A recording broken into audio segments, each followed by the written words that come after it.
Konten ini khusus buat brother dan sister yang pernah jadi korban love bombing. Tapi saya nggak lagi ngomongin kisah romantis ya, tapi ini love bombing di dunia kerja. Pernah nggak sih kamu baru masuk kerja, tiba-tiba dibanjirin pujian, dikasih perhatian berlebih, sampai merasa, wow, aku sangat spesial, aku karyawan paling spesial di sini. Hati-hati loh ya, bisa jadi itu bukan sekedar apresiasi, tapi love bombing di dunia kerja. Love bombing biasanya kita dengar di hubungan romantis, tapi ini di dunia kerja ada juga. Love bombing adalah ketika atasan, rekan kerja, atau bahkan perusahaan memberikan perhatian, hadiah, atau pujian yang berlebihan dengan terlalu cepat.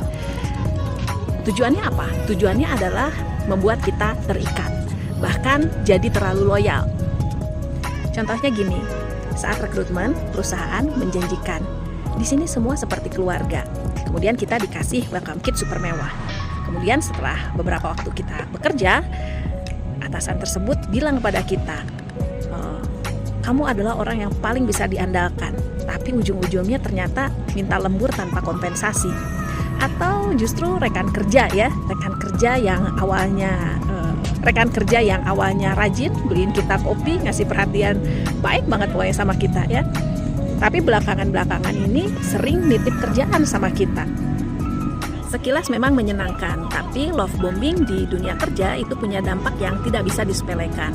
Yang pertama, dampaknya adalah eksploitasi waktu dan tenaga. Kita jadi merasa nggak enak nolak, akhirnya lembur terus, ngerjain tugas yang seharusnya bukan tanggung jawab kita ya. Kemudian kita juga jadi ketergantungan emosional. Karena sering dipuji atau sering diberi perhatian, kita bisa terjebak dalam rasa takut mengecewakan.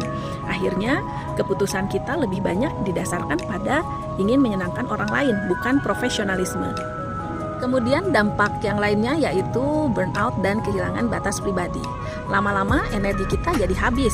Kita bekerja melebihi kapasitas, tapi jarang merasa cukup. Dan kemudian dampak yang lainnya adalah sulit objektif menilai tempat kerja, karena kita dibanjiri kata-kata manis, dan kemudian kita juga akhirnya malah menutup mata terhadap sistem kerja yang toksik. Lalu gimana caranya biar nggak kejebak? Yang pertama, kenali kecepatannya. Kalau baru masuk seminggu saja kamu sudah dibilang karyawan terbaik, ini yang harus kamu waspadai. Karena apa? Karena apresiasi itu biasanya muncul setelah melihat kinerja nyata, bukan kinerja instan.